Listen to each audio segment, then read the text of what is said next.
Hi guys, good morning! So, today is Friday and magpapaganda tayo.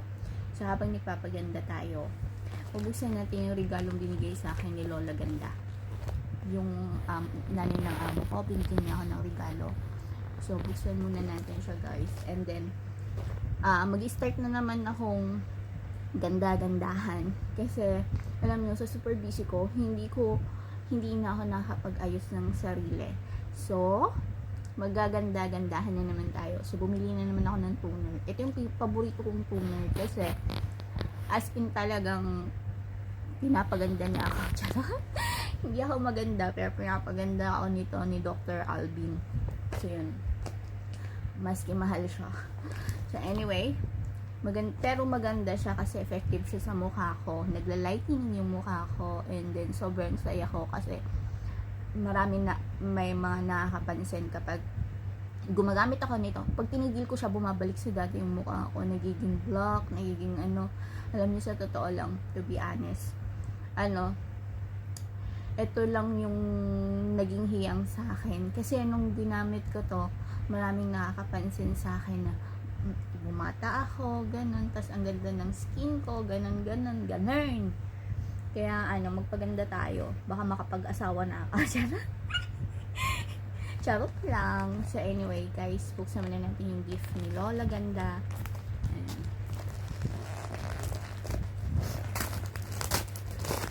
Ayan. Sobrang daming blessings na natanggap ko. Wow! Uy! Gusto ko to. It's so cute. Evil Eye. Oo, kasi alam nyo, maganda to kapag very useful evil eye. Wow, ang ganda. Favorito kong my favorite color is white. Paborito ko to. Oh, cute. Mahilig sila sa ganito si Lola. Alam niyo ba, ang ganda-ganda ng yung nanay ng amo ko. Sobrang ganda. Ang cute. Paborito ko to. Susuot ko to sa Sunday. Ang cute.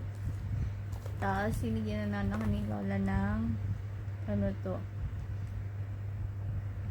Amor. Ni Amor. Ito. And, ang cute. Galing sa Evil Eye. Lalagay ko sa evil eye protections kapag mayroong nag-evil eye sa'yo. For example, mayroong nagsasabi sa'yo ng mga bad things, babalik sa kanila lahat ng ginagawa nila. Yun, kapag mayroon kang mga evil eye. Ang cute! Ang cute! Yan. Ang cute! Alam ni Lola ang gusto ko evil eye. Lalagay ko to sa sa bag. Evil eye.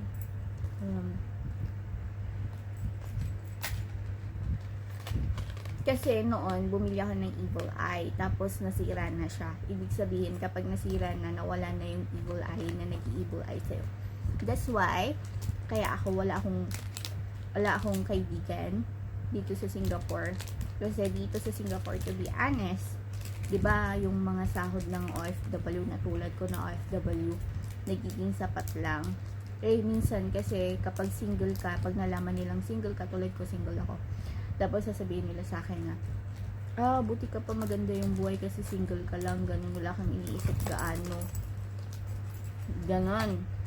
Tapos pag na naiinggit sila sa'yo, parang namalasin ka na. So hindi ako gaano nakikipag namamalat yung labi ko. Ayan, kasi nag-i-start na naman akong magpaganda. Kasi sabi ni Dr. Alvin, kung gusto kong gumanda, kasi yung labi ko talaga is, lagi ko siyang dinidilaan. Nung ginaganon ko siya, masama pala yun, kasi magbablock yung lips mo, parang nagbo-burn, magiging brown, magiging black.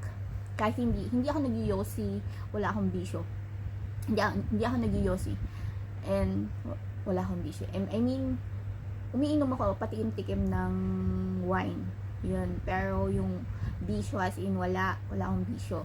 Kaya nga wala akong bisyo kasi kaya nga nakakapag-ipon ako. Kasi pag may bisyo ka, hindi ka makakapag-ipon.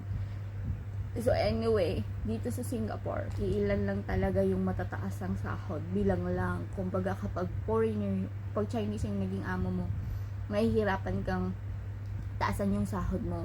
Kasi hindi sila yung parang ang baba ng tingin ng mga Chinese sa mga katulong. Kasi nga yung mga ibang katulong dito nagnanakaw. 1 taon pa lang, 2 buwan, 3 buwan nagnanakaw na. Kaya wala silang tiwala sa mga Pilipina. Ayun. Kasi anyway, pakita sa inyo na kailangan may mga ganito kayo sa mga nyo. Ilalagay ko to sa ilalagay ko sa bag ko. Sa pag bumili ako ng bagong bag, ilalagay ko to para protection. Tapos ito isusuot ko to sa Sunday. Ito sa Sunday, so cute. Ang ganda. Ang cute niya. Mahilig kasi ako sa puti. Gustong-gusto ko ang puting damit. Eto, buksan natin guys. Hindi ko alam to. Ayan. Oh, pabango. Pabango ba siya? Ewan, basta yun. Oh, pabango. Bango niya ha. Parang bango. Amor. Amor is like love. Love. Amor. Ni amor. So anyway guys, maglagay na tayo nito. I-try nyo to kay Dr. Alvin kasi super ganda, as in super ganda. Pero it depends of your face kasi may mga sensitive na Ako naman, hindi ako naging sensitive dito kay Dr. Alvin kasi talagang as in ang ganda-ganda niya guys. Super hiyang siya sa akin. Kaya lang dito sa Singapore, bawal to. Hindi allowed sa Singapore yung ganito. Hindi ko alam kung bakit. Sobrang ganda sa mukha ko pero hindi siya allowed sa Singapore. Kaya nung natigil ako ganito. Ayan. Start na naman ako kasi merong nagtitinda ng ganito na patago. Pero bawal to sa Singapore. Hala, nasabi ko sa vlog. Bawal sa Singapore. Ayan, magpaganda tayo guys. Ayan. At saka alam nyo ba, tumutubo na yung mga buhok ko dito. Kasi hindi na ako nai-stress. Ayan, dati alam nyo, kalbo ako dito. Napapansin nyo noon na wala akong buhok dito. Ngayon na siya, nag-grow na. Ganyan kapag nai-stress ka, pag nai-stress ako, nawawala yung mga buhok ko dito. Pero hindi na ako nai-stress. Ayan. Babalik na ako sa dating ako. Mag-aayos-ayos na tayo guys.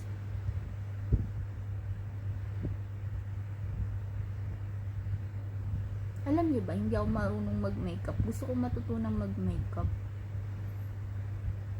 Pero wala naman akong time kasi alam niyo na masyado akong busy. Pero pag natapos yung kontrata ko, baka lumipat ako ng amo. Tapos mag-aral ako ng every Sunday. Mag-aral na lang ako mag-study. Mag-aral ako. Try ko mag-aral. Kasi nagiging blanco yung pag-iisip ko.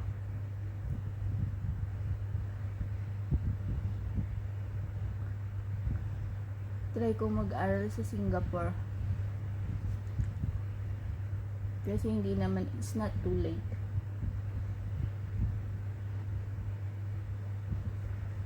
Hindi naman huli pa ang lahat. Hala, 39 na ako. Alam nyo ba, natatawa ako kay Tito Nick. Kasi, nag-aalala siya. Kawawa ka naman, Jackie. Hindi ka na makapag-asawa. Ganun. Naiinis ako na natutuwa. Kasi, alam mo yun, masyado siyang concern. Yung girlfriend niya, ang ganda-ganda ng girlfriend ni Tito Nick. Lagi nga niyang pinopost na yung proud siya na girlfriend niya to, girlfriend niya. Ang ganda ng girlfriend niya. Yan. So anyway, sana matupad na yung mga pangarap ko sa